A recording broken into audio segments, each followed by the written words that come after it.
Assalamualaikum warahmatullahi wabarakatuh. Selamat datang di channel Bayangan Tengah Malam. Teman-teman, sebelum kita lanjut ke ceritanya, jangan lupa dukung channel ini dengan cara like, komen, dan share video ini ya.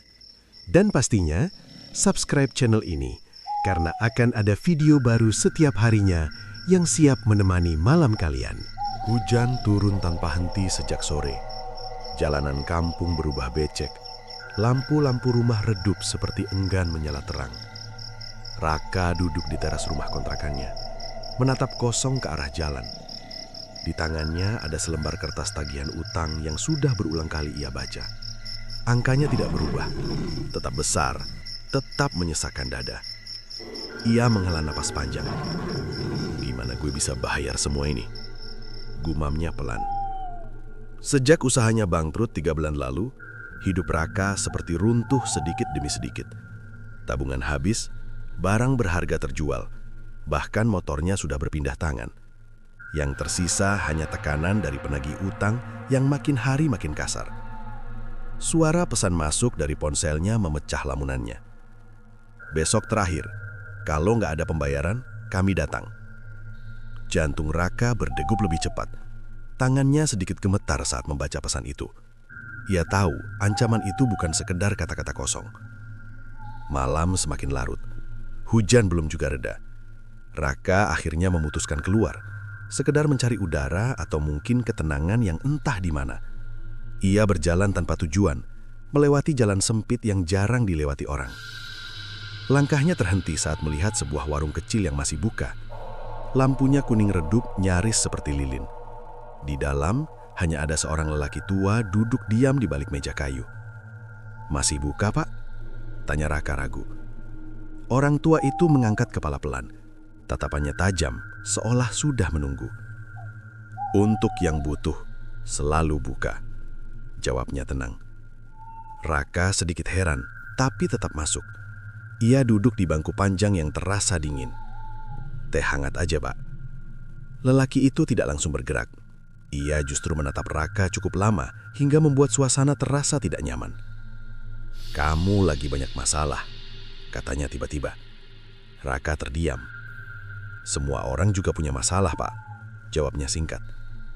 "Utang," lanjut lelaki itu tanpa ragu. Raka langsung menoleh. "Bapak tahu dari mana?"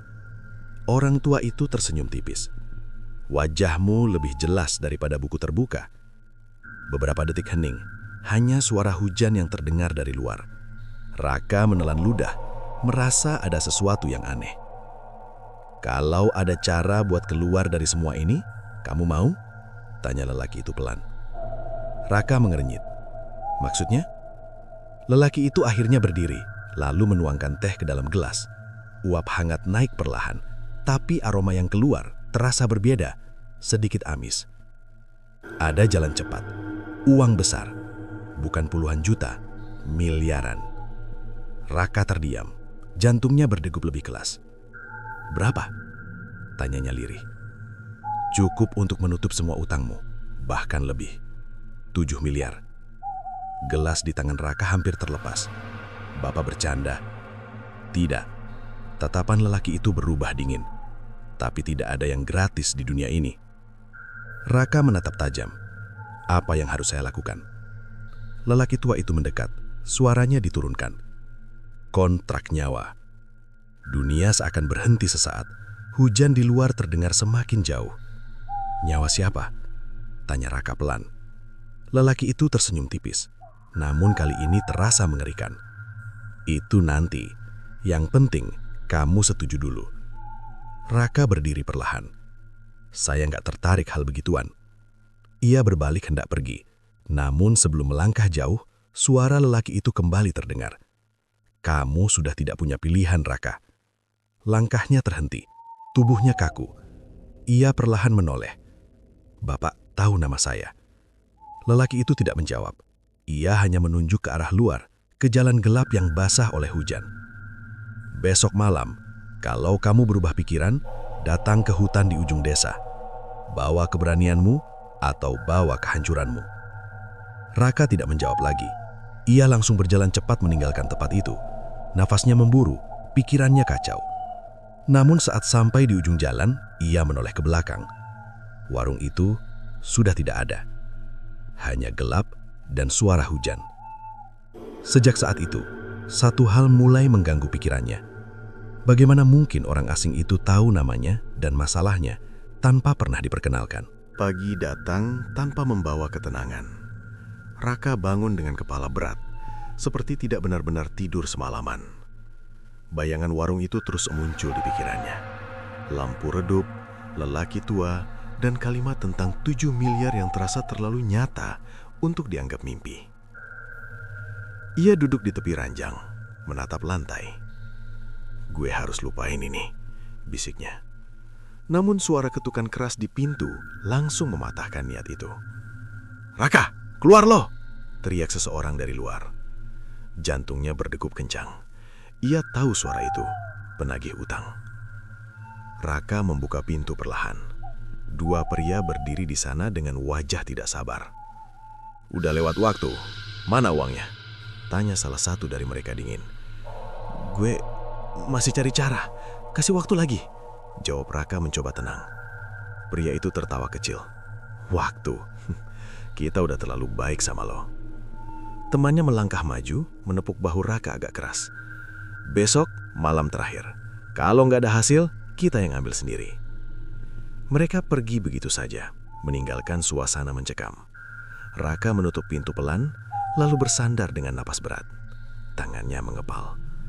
"Besok malam," gumamnya.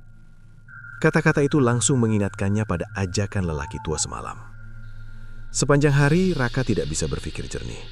Ia mencoba mencari pinjaman, menghubungi kenalan lama, bahkan menawarkan barang yang tersisa. Hasilnya sama, tidak ada yang bisa membantu. Menjelang sore, hujan kembali turun. Raka berdiri di depan jendela, menatap langit kelabu. "Apa gua benar-benar gak punya pilihan?" katanya lirih. Malam akhirnya tiba. Tanpa sadar, langkah Raka membawanya ke arah ujung desa. Jalan semakin sepi, lampu semakin jarang, hingga hanya tersisa gelap dan suara serangga. Di depan hutan, ia berhenti. Akhirnya datang juga. Suara itu muncul dari balik bayangan. Lelaki tua itu berdiri di sana, seolah sudah menunggu sejak lama. Raka menelan ludah. "Kalau gue setuju, apa yang harus gue lakukan?" Lelaki itu tersenyum tipis. "Syaratnya sederhana, tapi tidak semua orang sanggup." "Jangan muter-muter, Pak. Bilang aja." Orang tua itu melangkah mendekat, matanya menatap lurus. 3 sapi putih. Tidak boleh cacat, tidak boleh ada noda, dan harus diserahkan dalam 1 malam. Raka langsung mengernyit. "Itu nggak masuk akal. Nyari 1 aja susah, apalagi 3. "Kalau mudah, semua orang sudah kaya," jawabnya tenang. Raka menghela napas kasar. Selain itu, sesajen lengkap, kembang 7 rupa, dupa, darah ayam hitam, dan beberapa benda yang akan saya sebut nanti. Raka terdiam beberapa saat. "Terus setelah itu, kamu akan menerima apa yang kamu inginkan. Dan kontrak nyawanya?" Lelaki itu tidak langsung menjawab. Ia justru tersenyum lebih besar. Itu bagian terakhir. Raka merasa ada sesuatu yang disembunyikan. Nyawa siapa yang diambil? Sunyi sejenak. Angin berhembus pelan dari dalam hutan. "Yang terikat denganmu," jawabnya singkat. "Maksudnya apa?" "Kamu tidak perlu tahu sekarang." Jawaban itu membuat Raka gelisah. Ia mundur 1 langkah. "Kalau gue gagal?" "Jangan mulai kalau tidak siap," kata lelaki itu dingin. Beberapa detik hening, Raka menatap hutan gelap di depannya, lalu kembali ke wajah lelaki tua itu. "Kalau gue berhasil, uangnya benar-benar ada.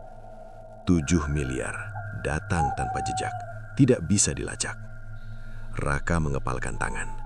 Bayangan utang, ancaman, dan hidupnya yang hancur berputar di kepala. Akhirnya ia mengangguk pelan.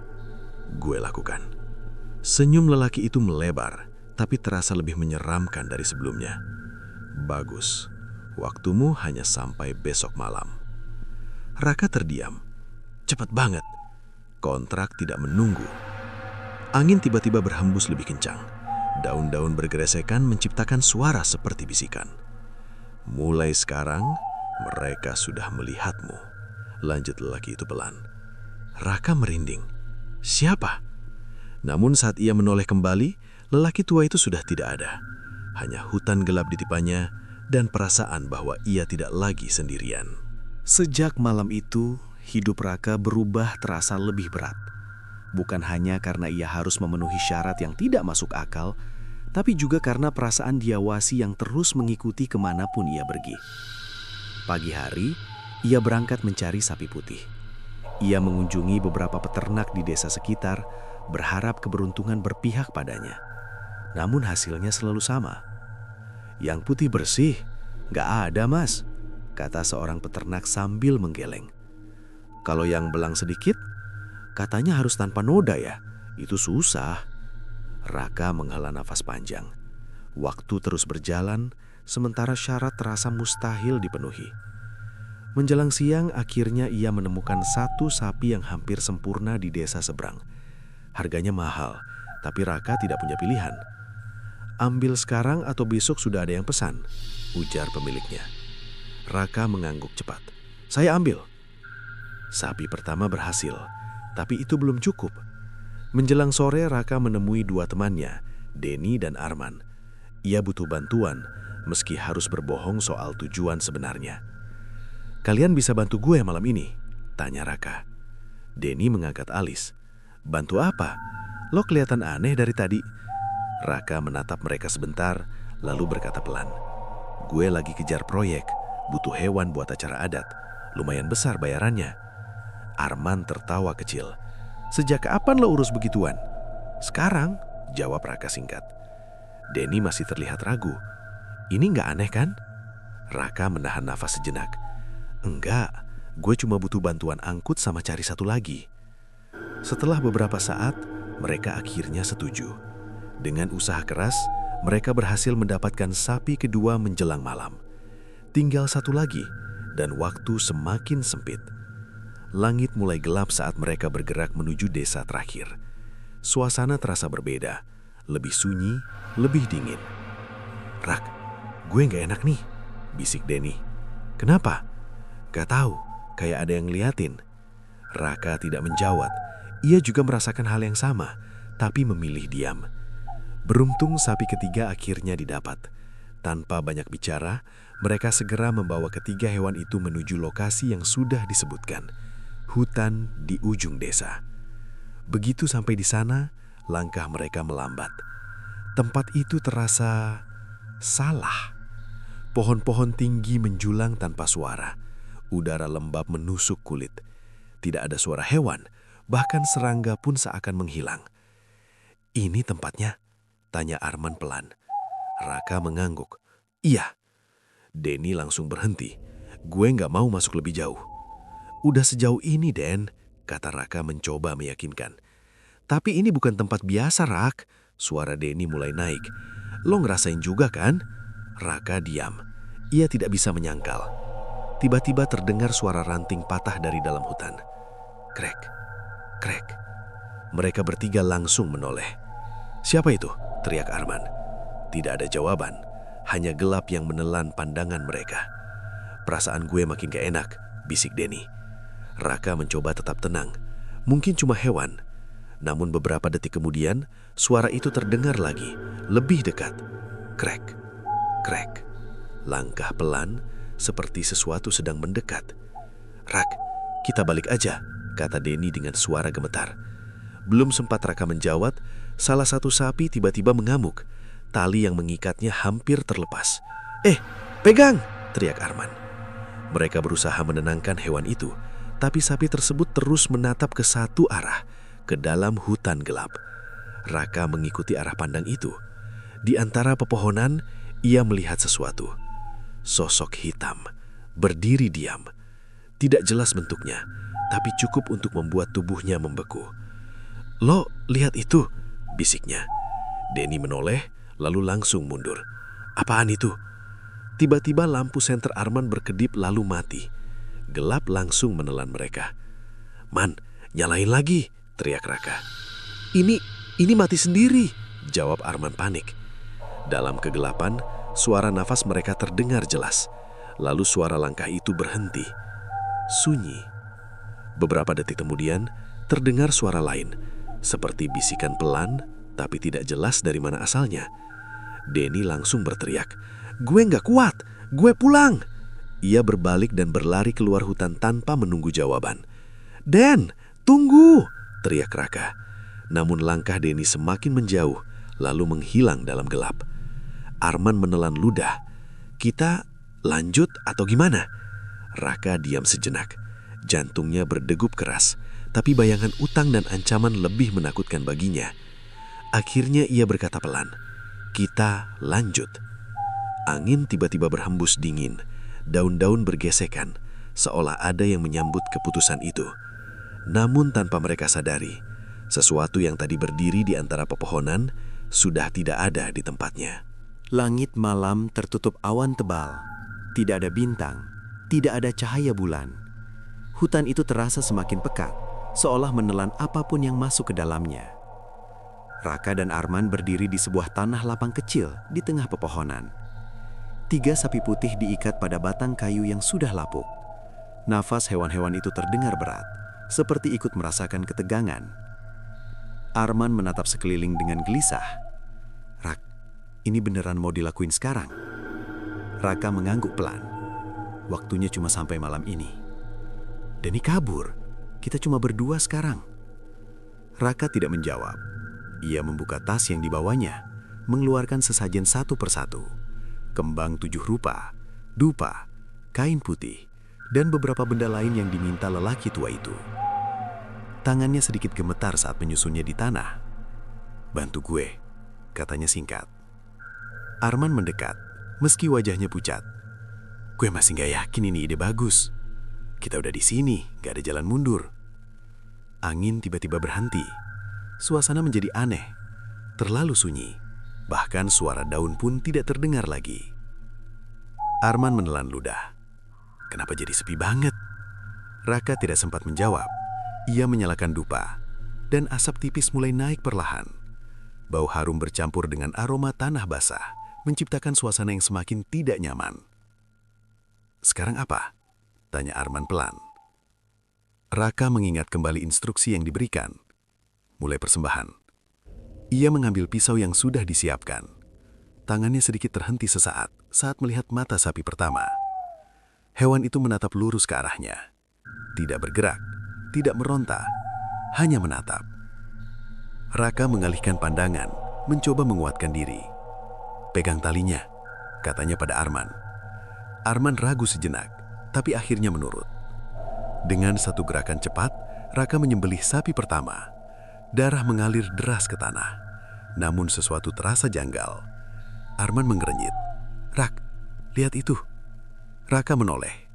Darah itu tidak menyebar seperti biasa. Cairan merah pekat itu justru mengalir perlahan ke satu arah, membentuk garis tipis di tanah. "Ini kenapa bisa gitu?" bisik Arman. Raka tidak menjawab. Nafasnya mulai tidak teratur. Mereka melanjutkan ke sapi kedua. Proses yang sama terjadi.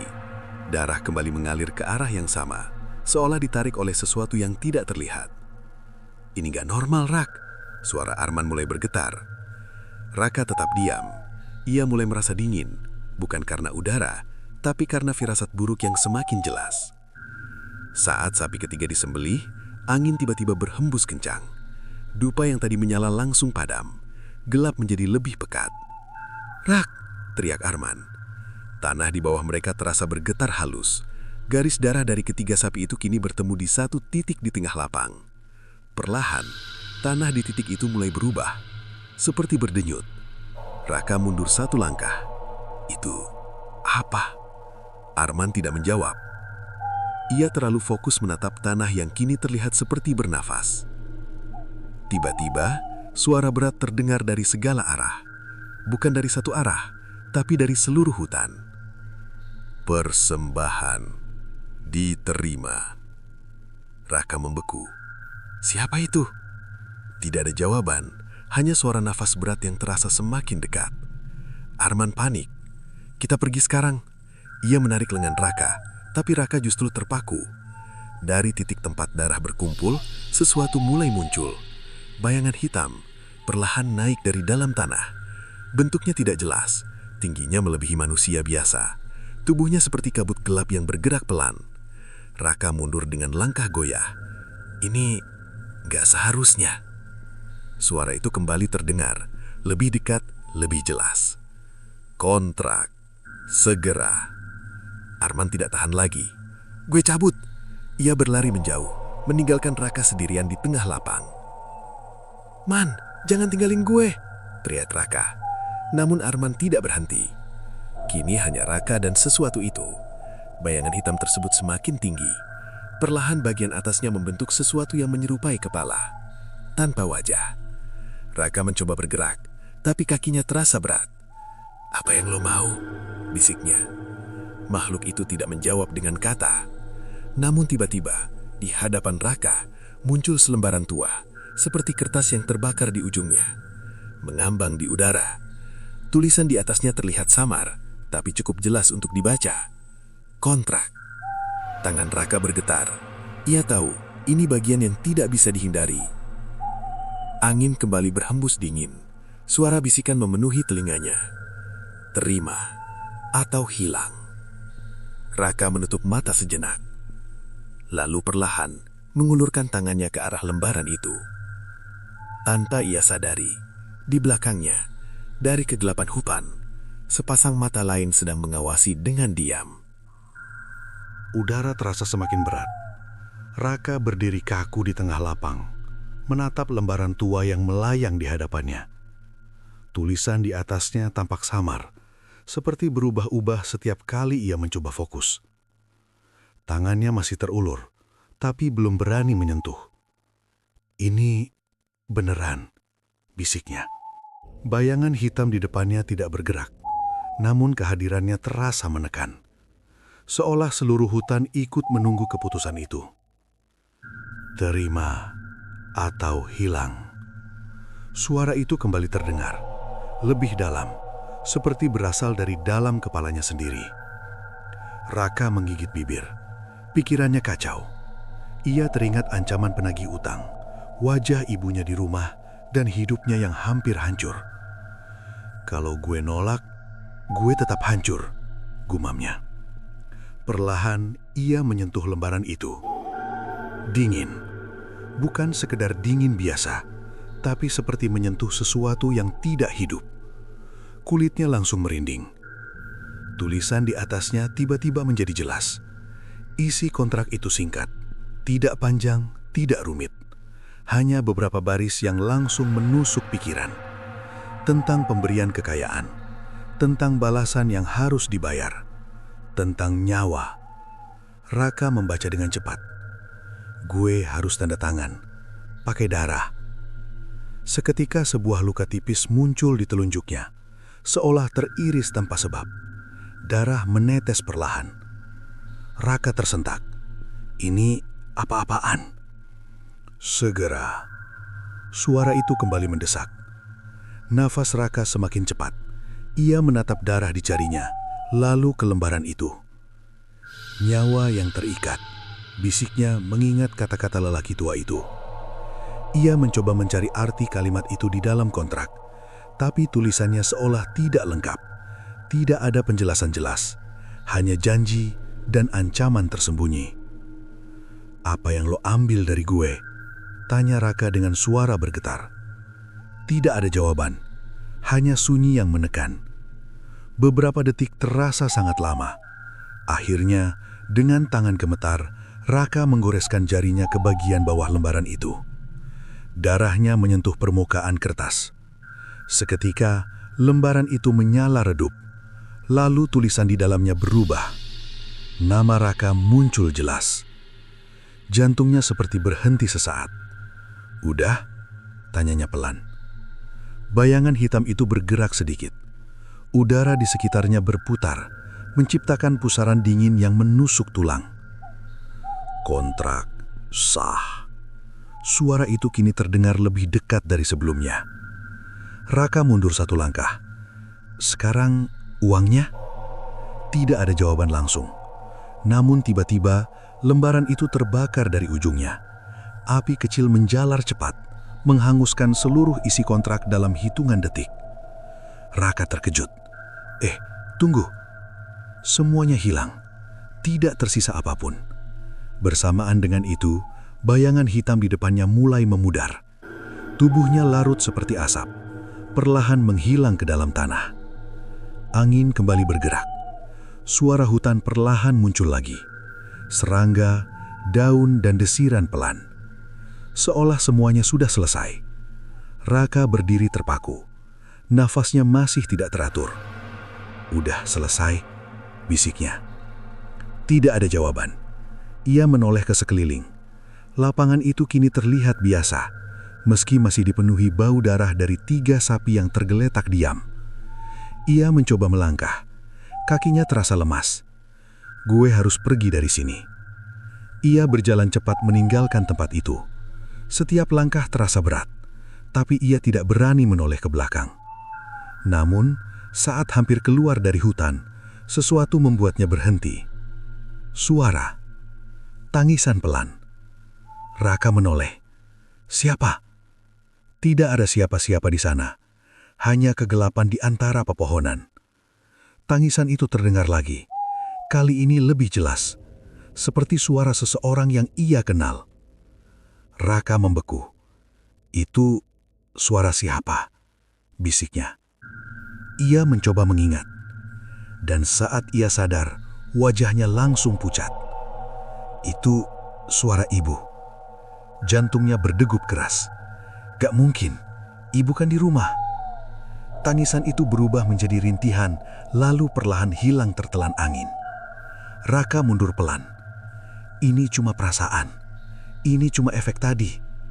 Ia mencoba meyakinkan diri sendiri. Namun tanpa ia sadari, di telapak tangannya, tempat darah tadi mengalir. Muncul tanda tipis seperti guratan hitam. Dan guratan itu perlahan bergerak, seolah hidup.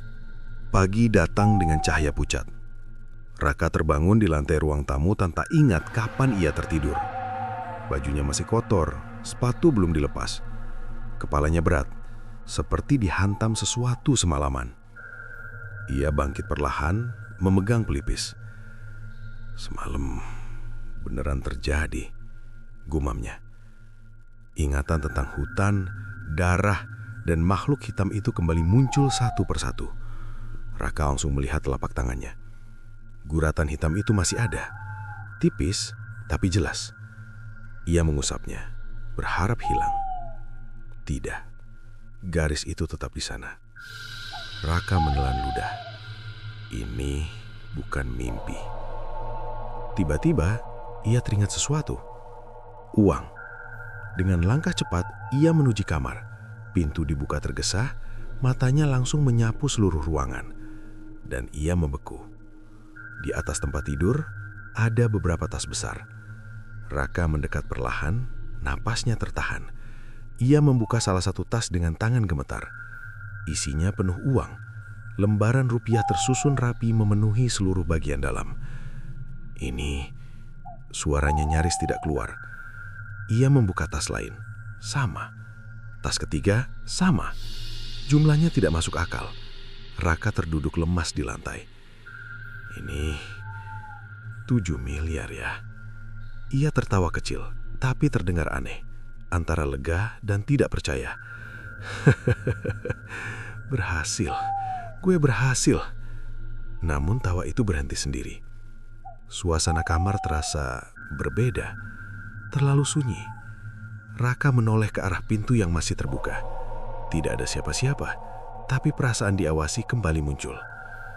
Udah, semua selesai, katanya pelan, mencoba meyakinkan diri. Ia berdiri, lalu mulai menghitung uang itu secara acak. Semua terlihat nyata, tidak ada yang aneh. Sampai ia menyadari sesuatu. Tidak ada sumber, tidak ada tanda dari mana uang itu berasal. Tidak ada kantong bank, tidak ada catatan. Seolah muncul begitu saja. Gak mungkin, bisiknya. Suara ponsel tiba-tiba berbunyi. Raka tersentak. Ia segera mengambilnya. Pesan dari nomor tidak dikenal. Kontrak berjalan. Jantungnya langsung berdegup keras. Siapa ini? Gumamnya. Ia mencoba membalas, tapi pesan itu tidak bisa dikirim. Tiba-tiba terdengar suara dari dapur. Duk. Raka menoleh cepat. Siapa di sana? Tidak ada jawaban. Ia melangkah pelan menuju dapur. Setiap langkah terasa berat. Kalau ada orang, keluar aja, katanya mencoba berani. Saat sampai di ambang pintu, ia berhenti. Pintu lemari dapur terbuka sendiri. Perlahan, Raka mundur satu langkah. Ini gak lucu. Ia menunggu beberapa detik. Tidak ada gerakan lagi. Dengan hati-hati, ia masuk dan menutup lemari itu. Mungkin cuma angin. Namun saat ia berbalik, ia melihat sesuatu di lantai. Jejak kaki. Basah. Seperti bekas air atau sesuatu yang lebih kental. Jejak itu mengarah keluar dapur, menuju ruang tamu. Raka mengikuti dengan napas tertahan. Langkah itu berhenti tepat di depan tas-tas uang. Dan di sana ada satu jejak tambahan. Lebih besar. Tidak seperti milik manusia. Raka membeku. Ini siapa yang masuk? Tidak ada jawaban. Tiba-tiba ponselnya berbunyi lagi. Pesan baru. Pembayaran dimulai. Jantungnya langsung berdegup keras. Pembayaran, apa maksudnya? Belum sempat ia berpikir lebih jauh, suara lain terdengar dari kamar. Pelan, seperti seseorang sedang berbisik. Raka menoleh cepat. Siapa lagi? Tidak ada jawaban. Namun bisikan itu semakin dekat. Tidak bisa dimengerti, tapi terasa dekat. Sangat dekat. Raka melangkah mundur. Napasnya tidak teratur. Gue udah dapat uangnya. Apalagi yang lo mau? Katanya dengan suara gemetar. Tiba-tiba, semua lampu di rumah padam. Gelap, sunyi. Hanya suara napasnya sendiri yang terdengar. Lalu, sesuatu menyentuh bahunya. Dingin. Raka langsung menoleh, tapi tidak melihat siapapun. Namun di telinganya terdengar bisikan pelan. Belum selesai. Tubuhnya langsung kaku. Dalam gelap itu, Raka mulai sadar satu hal. Uang memang sudah datang, tapi sesuatu juga ikut masuk bersamanya. Siang itu terasa panas, tapi tubuh Raka justru dingin. Ia duduk di ruang tamu, menatap tas-tas berisi uang yang masih tersusun rapi. Seharusnya ia merasa lega. Semua utang bisa dilunasi, hidupnya bisa dimulai ulang. Namun perasaan itu tidak datang. Yang ada justru gelisah. Semalaman ia hampir tidak tidur. Bisikan, suara langkah, dan sentuhan dingin terus menghantuinya. Setiap kali memejamkan mata, bayangan hutan dan makhluk hitam itu muncul kembali. Belum selesai, gumamnya, mengingat bisikan semalam. Tiba-tiba, ponselnya berdering. Nama yang muncul membuat dadanya langsung sesak. Ibu. Raka buru-buru mengangkat. Bu, suara di seberang terdengar lemah. Raka, kamu di mana? Aku di rumah, Bu. Kenapa? Ibu nggak enak badan dari tadi pagi. Nada suara itu berbeda, tidak seperti biasanya. Kenapa? Sakit apa? Tanya Raka panik. Badan ibu dingin, napas juga berat. Raka langsung berdiri. Tunggu, Bu. Aku ke sana sekarang. Ia tidak berpikir panjang. Kunci motor diambil, lalu ia keluar secepat mungkin. Jalanan terasa lebih panjang dari biasanya. Pikirannya kacau. Sepanjang perjalanan, satu hal terus mengganggunya. Kontrak yang terikat, bisiknya. Ia menggeleng keras. Jangan mikir aneh-aneh. Beberapa menit kemudian, ia sampai di rumah ibunya. Pintu sudah terbuka. Suasana di dalam terasa sunyi. Bu, panggilnya sambil masuk. Tidak ada jawaban. Ia melangkah cepat ke kamar dan berhenti. Ibunya terbaring di kasur, tubuhnya kaku, matanya terbuka setengah, tapi tidak bergerak. Bu, Suara Raka melemah. Ia mendekat, mengguncang pelan. "Bu, bangun Bu, aku udah di sini." Tidak ada reaksi. Tangan Raka menyentuh kulit ibunya. Dingin. Sangat dingin. Napasnya hilang. Raka membeku. "Enggak, ini enggak mungkin." Ia mencoba lagi. "Bu, bangun Bu." Namun semuanya sia-sia. Tubuh itu sudah tidak bernyawa. Raka mundur perlahan, lututnya lemas. "Ini gara-gara kue." Kepalanya terasa pusing. Suara detak jantungnya sendiri terdengar keras di telinga. Tiba-tiba, ia teringat sesuatu. Kontrak. Dengan tangan gemetar, ia merogoh saku jaket. Entah kenapa, selembar kertas tipis kini ada di sana, padahal sebelumnya sudah terbakar. Raka membuka perlahan. Tulisan di dalamnya berubah, lebih jelas dari sebelumnya. Ia membaca dengan napas tertahan. Yang paling berharga akan diambil lebih dulu. Mata Raka melebar. "Enggak, ini bukan maksud gue. Gue nggak pernah setuju ini." Air matanya mulai jatuh. Ia melihat kembali ke arah ibunya. "Bu, maafin aku." Suasana kamar terasa semakin berat. Udara dingin perlahan menyelimuti. Lalu, terdengar suara. Pelan. Seperti napas di belakangnya. Raka menoleh cepat. "Siapa?" Tidak ada siapa-siapa. Namun di cermin yang ada di sudut kamar, ia melihat sesuatu. Bayangan hitam berdiri tepat di belakangnya. Raka langsung berbalik. Kosong. Tidak ada apapun. Napasnya memburu. "Gue harus berhentiin ini." Ia menatap kertas di tangannya lagi. Tulisan itu masih ada, tidak berubah. Harus ada cara. Pasti ada cara. Tiba-tiba, ponselnya berbunyi. Pesan baru. Pengambilan pertama selesai. Raka menatap layar dengan mata merah. Pertama, artinya masih ada lagi. Tangannya mengekal kuat. "Gue nggak bakal biarin ini lanjut," katanya pelan, penuh amarah. Namun saat ia mengangkat kepala, bayangan hitam itu kembali muncul di cermin. Kali ini lebih dekat. Dan di permukaan kaca, perlahan muncul tulisan samar. Tidak bisa dibatalkan. Raka membeku. Di belakangnya, tubuh ibunya yang tadi diam, perlahan mengeluarkan suara. Krek, seperti tulang yang bergerak. Raka tidak berani menoleh. Keringat dingin mengalir di pelipisnya. Dan untuk pertama kalinya, ia benar-benar menyadari harga dari 7 miliar itu baru saja dimulai. Malam turun tanpa suara. Rumah Ibu Raka dipenuhi keheningan yang menekan. Setelah kejadian siang tadi, ia tidak berani meninggalkan tempat itu. Tubuh ibunya sudah ditutup kain, namun suasana tetap terasa ganjil, seolah ada sesuatu yang belum selesai. Raka duduk di ruang tengah, menatap lantai kosong. Pikirannya berputar tanpa arah. "Ini semua salah gue," bisiknya. Angin malam masuk lewat jendela yang sedikit terbuka. Tirai bergerak pelan, menciptakan bayangan aneh di dinding. Raka mencoba memejamkan mata, tapi bayangan makhluk hitam itu terus muncul. Tiba-tiba, suara langkah terdengar dari arah dapur. Tok, tok, tok. Raka langsung membuka mata, nafasnya tertahan. "Siapa?" panggilnya. Tidak ada jawaban. Langkah itu berhenti.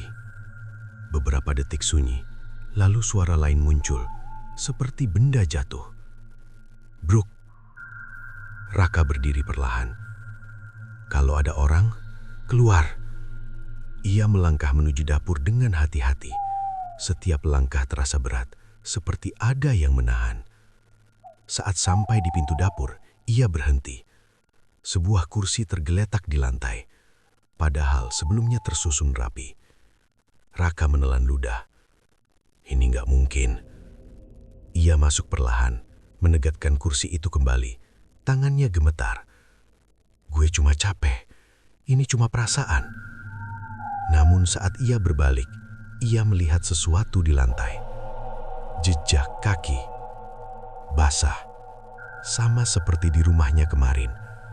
Jejak itu muncul dari arah kamar ibunya dan berhenti tepat di depan Raka. Ia membeku. "Ini datang dari sana," bisiknya. Perlahan, Raka menoleh ke arah kamar. Pintu yang tadi tertutup kini terbuka sedikit. Gelap di dalamnya terasa lebih pekat. Raka mundur satu langkah. "Gue harus pergi dari sini." Namun sebelum sempat bergerak, suara pelan terdengar dari dalam kamar. "Raka." Tubuhnya langsung kaku. Itu suara ibunya. "Bu," jawabnya lirih. "Masuk." Raka menggeleng pelan. "Enggak, ini bukan ibu." Suara itu terdengar lagi, kali ini lebih jelas. "Raka, tolong ibu." Air mata Raka hampir jatuh. "Berhenti, jangan pakai suara itu." Tangannya mengekal kuat. Ia tahu itu bukan ibunya. Ia tahu sesuatu sedang mempermainkannya. Tiba-tiba, pintu kamar terbuka lebih lebar dengan sendirinya. Krik. Raka mundur lagi. Dari dalam kegelapan, sesuatu bergerak. Pelan, sosok itu mulai terlihat. Tubuh yang tertutup kain berdiri kaku di ambang pintu. Raka langsung gemetar. Jangan dekat." Kain penutup itu perlahan jatuh. Wajah ibunya terlihat, tapi matanya kosong. Mulutnya terbuka sedikit seperti ingin bicara. "Raka!" Suara itu keluar lagi, tapi terdengar tidak wajar. Raka menutup telinga. "Berhenti, itu bukan ibu gue." Sosok itu melangkah maju. Langkahnya tidak normal, kaku, seperti ditarik sesuatu. Raka mundur sampai punggungnya menabrak dinding. "Lo siapa?" katanya dengan suara gemetar. Sosok itu berhenti. Kepalanya miring perlahan. Lalu, dari belakang tubuh itu, muncul bayangan hitam yang sama seperti di hutan. Lebih besar, lebih jelas. Bayangan itu menyatu dengan tubuh ibunya, membuat bentuknya semakin mengerikan. Kontrak berjalan. Suara itu menggema di seluruh ruangan. Raka menatap dengan mata penuh ketakutan. "Berhenti, gue gak mau lagi." "Tidak bisa dihentikan." Raka menggeleng keras. "Pasti ada cara."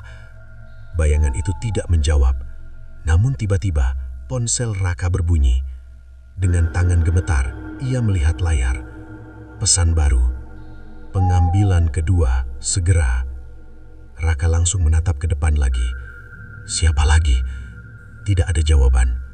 Sosok di depannya perlahan menghilang bersama bayangan hitam yang menyelimutinya. Ruangan kembali sunyi, seolah tidak pernah terjadi apa-apa. Namun, jejak kaki basah itu masih ada di lantai, dan pintu kamar masih terbuka. Raka jatuh duduk, nafasnya tidak teratur. "Ini nggak bakal berhenti," bisiknya. Ia menatap ke arah luar rumah. Gelap malam terasa lebih dalam dari sebelumnya. Dan untuk pertama kalinya, Raka mulai menyadari yang ia hadapi bukan sekedar teror, tapi sesuatu yang akan terus mengambil sampai tidak ada lagi yang tersisa. Hutan itu kembali sunyi, sama seperti malam pertama. Tidak ada cahaya, tidak ada suara hewan, hanya gelap yang terasa hidup. Raka berdiri di batas pepohonan dengan napas berat. Wajahnya pucat, matanya merah karena kurang tidur. Setelah semua yang terjadi, ia akhirnya kembali ke tempat awal. "Ini harus selesai di sini," bisiknya. Ia melangkah masuk perlahan. Tanah yang dulu menjadi lokasi ritual masih terlihat jelas. Bekas darah sudah mengering, tapi suasananya tetap terasa dingin. Setiap langkah terasa seperti ditarik mundur. Namun Raka memaksa dirinya terus maju. "Keluar," katanya pelan. "Gue mau ngomong." Tidak ada jawaban. Ia menggenggam tangan. Gue tahu lo ada di sini. Keluar! Angin tiba-tiba berhembus kencang. Daun-daun bergesekan, menciptakan suara yang tidak beraturan. Lalu, tanah di tengah lapang mulai bergetar. Raka mundur satu langkah. Dari titik yang sama seperti sebelumnya, bayangan hitam itu kembali muncul. Lebih besar, lebih pekat, bentuknya semakin jelas meski tetap tanpa wajah. Kontrak belum selesai. Suara itu menggema, membuat dada Raka terasa sesak. Gue mau berhenti, teriak Raka. Ambil uangnya lagi, gue nggak butuh. Bayangan itu diam sejenak. Tidak bisa. Raka menggeleng keras. Pasti bisa, semua ada cara. Kontrak mutlak. Udara di sekitar mereka terasa semakin dingin. Raka menatap lurus ke arah makhluk itu. Terus, lo maunya apa? Semua orang di sekitar gue habis jadi. Tidak ada jawaban langsung. Namun tiba-tiba, di hadapan Raka muncul lembaran yang sama seperti sebelumnya. Kontrak itu kembali. Tulisan di dalamnya berubah lagi. Raka membaca dengan napas tertahan. Pengambilan akan selesai setelah semua ikatan terputus. Matanya melebar. Semua ikatan? Ia langsung mengerti. Keluarga, teman, semua orang yang dekat dengannya. Gue gak bakal biarin itu terjadi, katanya pelan. Bayangan itu bergerak sedikit. Pilihan sudah dibuat. Raka terdiam. Beberapa detik terasa sangat lama. Lalu perlahan ekspresinya berubah dari takut menjadi pasrah. Kalau semua ikatan harus putus, gumamnya. Ia menatap makhluk itu dengan mata kosong.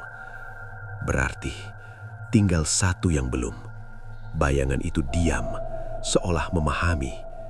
Raka tersenyum tipis, meski matanya basah. Gue sendiri. Angin berhenti. Hutan kembali sunyi. Ambil gue. Lanjutnya pelan. Selesaiin sekarang. Untuk pertama kalinya, bayangan itu bergerak lebih dekat. Udara di sekitarnya bergetar halus. Kesadaran diterima. Raka menutup mata. Napasnya perlahan menjadi tenang. Namun tiba-tiba, sesuatu terasa aneh. Tidak ada rasa sakit. Tidak ada perubahan. Raka membuka mata. Kenapa? Bayangan itu kini tepat di depannya. Dan dari dalam kegelapan itu muncul sesuatu.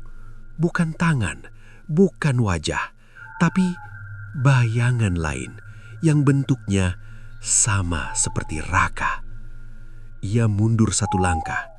Itu apa? Bayangan itu bergerak, mengikuti gerakannya. Subjek telah terikat. Suara itu terdengar lebih dalam dari sebelumnya. Raka mulai panik. Maksudnya apa? Namun jawaban itu datang dengan cara lain. Tubuh Raka tiba-tiba terasa berat. Kakinya tidak bisa digerakkan. Kenapa ini? Tangannya ikut kaku, napasnya tersendat. Di hadapannya, bayangan yang menyerupai dirinya mulai berubah. Wajahnya terbentuk, persis seperti Raka. Namun matanya kosong. Pengganti terbentuk. Raka membeku. Enggak, ini bukan bagian dari perjanjian. Bayangan itu melangkah keluar dari tubuh hitam, berdiri tepat di hadapannya. Lalu tersenyum. Senyum yang tidak pernah ia buat. Kontrak selesai. Dalam sekejap, tubuh Raka terasa ringan. Terlalu ringan. Ia melihat ke bawah. Tubuhnya masih berdiri, tapi bukan dia yang mengendalikannya. Ini, apa yang lo lakuin? Tidak ada jawaban. Bayangan yang menyerupai dirinya kini berjalan menjauh, keluar dari hutan. Sementara Raka terhan di tempat itu. Tidak bisa bergerak, tidak bisa berteriak, hanya bisa melihat. Perlahan, bayangan hitam yang besar itu mulai menyelimuti dirinya. Gelap, dingin, kosong. Dan sebelum semuanya hilang, ia mendengar satu kalimat terakhir. Penjaga baru. Beberapa hari kemudian, di sebuah tempat sepi di pinggir desa, seorang pria duduk di dalam warung kecil dengan lampu redup. Wajahnya tenang, senyumnya tipis. Langkah seseorang mendekat dari luar. Pria itu mengangkat kepala. "Masih buka, Pak?" tanya orang itu ragu. Ia menyenyum. Untuk yang butuh, selalu buka. Di matanya tidak ada kehidupan, hanya bayangan dalam yang bergerak pelan.